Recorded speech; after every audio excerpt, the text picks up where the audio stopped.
glasses. It is February and I have missed another self-imposed deadline. I would like to set out my reasons here, but they are so often the same reasons as always. So if you think this is sounding like a broken record, I hear it too. This is still too hot to drink. The reasons are: 1, I estimated poorly. 2, I had a vacation in there and the kind of pre and post craze of getting back made worse by 3, that I got sick for a week, because I always do. I always do. At some point I think I just need to accept that I too am like Douglas Adams, and that I love deadlines. And I also love the whooshing sound they make as they pass by. So I do now have another vague self-imposed deadline, which is just to finish before I leave for Vietnam at the end of February. The more important factor is actually just what I'm doing each and every day to make that progress. Showing up for my story, showing up for myself to the best of my ability. And you know what? Today does feel like a high ability day. It's like not only is my soul willing, but my mind and body are too. So let's go ahead and bring the tea to the desk and I can show you what we're working with.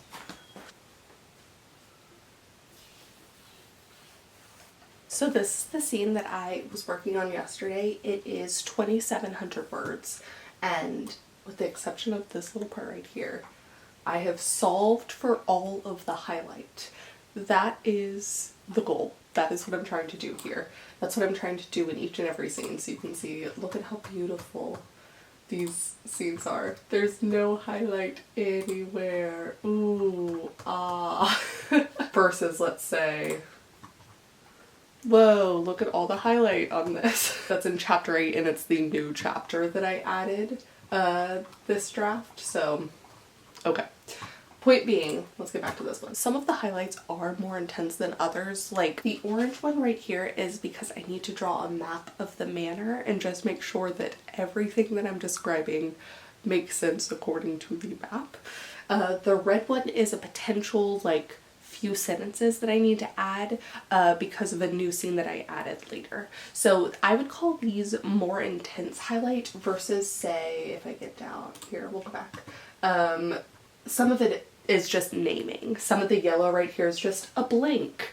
I blank. Or it's like a phrase that I don't like as much and I would like to change. Sometimes it is taking an analogy that I used and making it more fall, autumn-y, instead, just like really playing with the language a little bit. So some of them are easy, some of them are hard, but the goal is to get all of the highlight done, because once I have all the highlight done, I can send it off to my beta readers. It is done as I can make it in this round with this new murder I've added. We're also at this place where I'm really not allowing myself to skip around anymore. I need to go all the way through because I'm also trying to check that this additional murder I've added makes sense. I hope it does. I feel like it does. I did go over it once before, but then I had to make some tweaks, right? So this, in theory, is just checking all of the necessary tweaks that I've made to the mystery, along with filling in the blank parts. So it's, you know what? Oh, that's so satisfying to go from having all of this highlight to none of it anymore. Feels very good. Like I'm literally just like erasing my worries. It's a smidge after 8 a.m. now, so I'm gonna focus on this for a bit, and then I do have some other work for today. Thankfully on my stream, I will be working on this as well. I have a call with Laura Nettles, because I finished beta reading for her, and so we're going to chitty chat and brainstorm a bit. And then I need to, this is work that I put down, I need to call my representatives, call and email, and make my voice heard. That is something I'm doing today. And then I have a few other fun things, like making my first bread of the year that I'm hoping to get done. So anyways, okay. All that said, let's get to doing this. Let's get to unhighlighting, erasing my worries.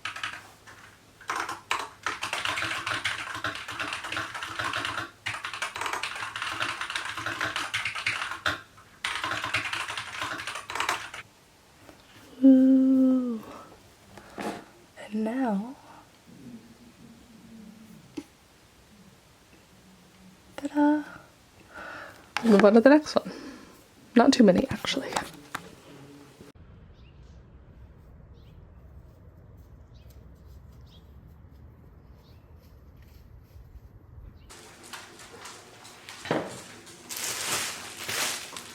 Look what I just got in the mail.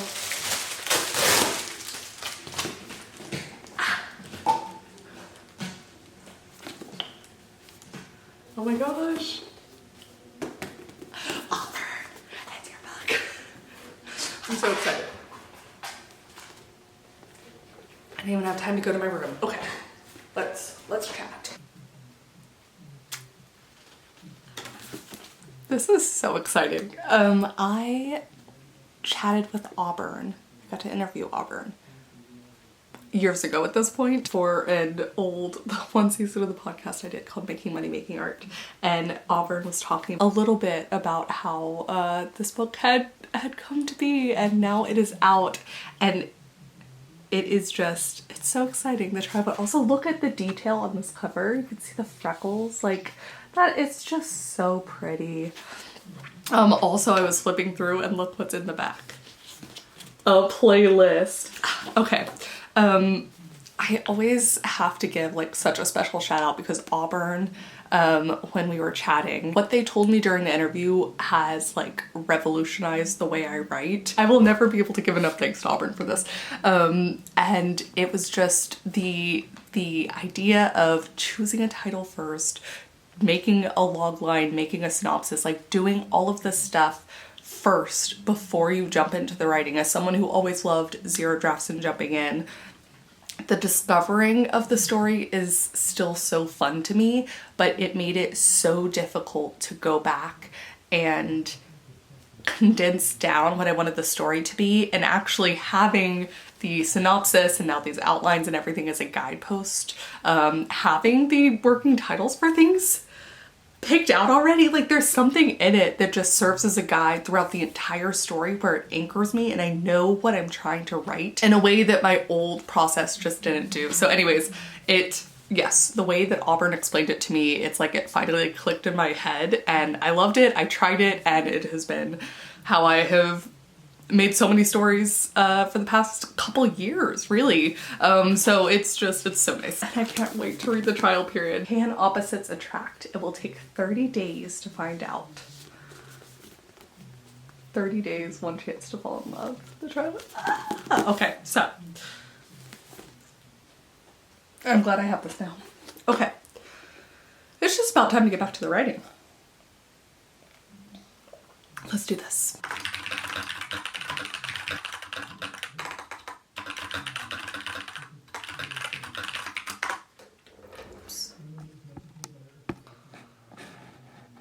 Hello friends.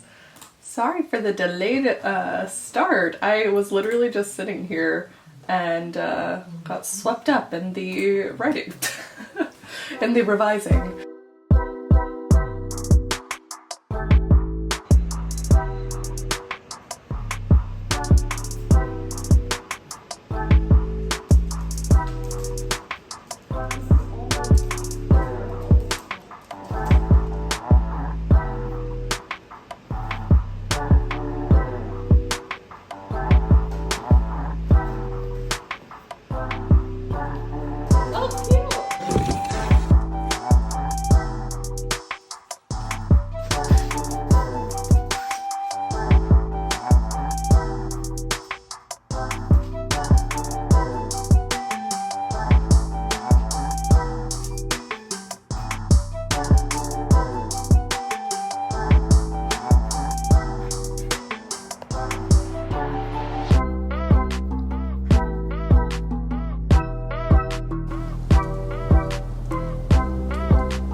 minimum of 20 minutes, probably closer to an extra 30 minutes for my dough to proof. First dough of the year. I'm very excited. It is like a rosemary, butter, garlic pull-apart bread. I think it will be delicious. I figure while it's doing that, I'm going to go ahead and get back to the work. I have done a good job of breaking up my screen time today because during the stream I had like the smell that my partner couldn't smell. It was like smoky, and sometimes I get that instead of a visual aura or just before the visual aura. So went ahead and took a migraine med. I've been totally fine, so I also might have like panicked early, but I'd rather take it. So anyways, I had a great chat with Laura about her story. It was so fun. I feel so fortunate to have been able to beta read for her in these early stages too, because I think Laura is so immensely talented and so skilled, and she has like such a way of like just the word choice that she uses, especially for her short stories, but also I read her middle grade before this one, and then this is like this adult supernatural vampire story. Oh, it's so good. So it was just very fun to see the beginning stages of her stories. I feel like I get to be creative too when I'm beta reading in some ways. I feel like I'm also problem solving, where I'm like trying to verbalize feedback, and that's fun. And then so getting to have the brainstorming session with her was just so great. So thank you, Laura. I had a fun time. I think we chatted for about an hour, and yeah, now we're back to it. Let's see how much more we got, what we can do for the day. So I'm actually in the midst of a scene. I finished, let's see, I finished 2 scenes today already, and I only have a little bit of color left. Oop. Let's see so y'all can see it. A little bit of green and some yellow at the very end of the scene. I am currently working on a bit of dialogue right here that needs some zhuzhing up.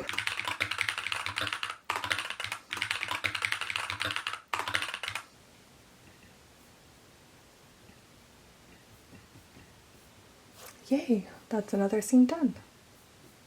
On to this one.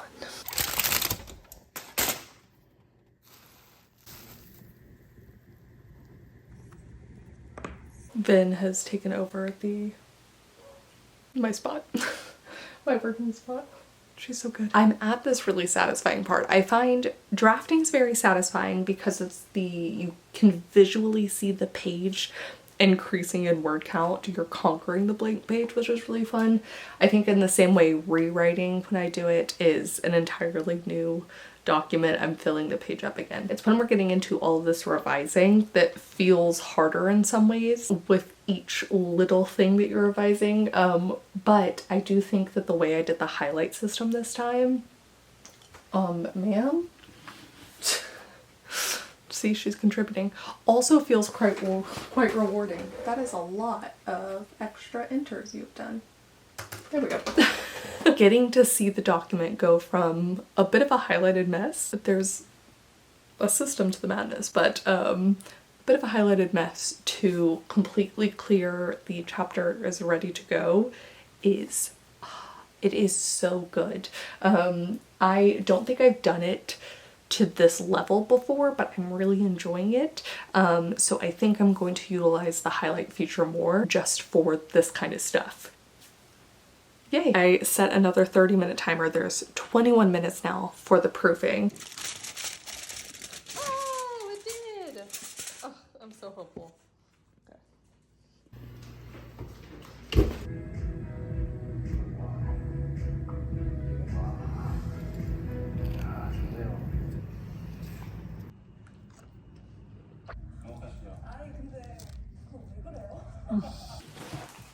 Hello! Okay, we've reached the end of the video. I did want to bring back, I did talk about him vaguely in a different video, but I have completed Snick the Snick. This is the first pattern that I followed reading it in full, which is a huge thing for my year as a whole, which I'm really excited about. I just wanted to show him off again because I worked on him at the start of this video. And though I don't get to log him as a goal completed because I gifted him to my partner, so that doesn't count as a gift. I mean, it does count as a gift, but it doesn't count as sending a gift in the way that I'd envisioned it. I do get to add that first bread, which was phenomenal. So good. Wow, this one must have been one of my last goals of my 52 and 25. Here we go. Make a different type of bread each month. I did not get this done in January, but February 5th, the Sally's Baking rosemary garlic pull-apart bread. I feel phenomenal about that. All of these little goals, these things I've wanted to do for a while, are just going to keep adding up, and it's going to be fun to keep track of them, date them, reference it back. Yes. I also didn't record it, but I am going to leave a link down below for some templates you can use if you want to be calling or emailing your representatives if you live in the US. There's a lot of really great ones going around if you want to donate to places like the ACLU that are fighting the fight. I feel like a lot of us are really tired right now, but it does make me feel better to do something. So that's what I've been doing, is really just trying to make my voice heard.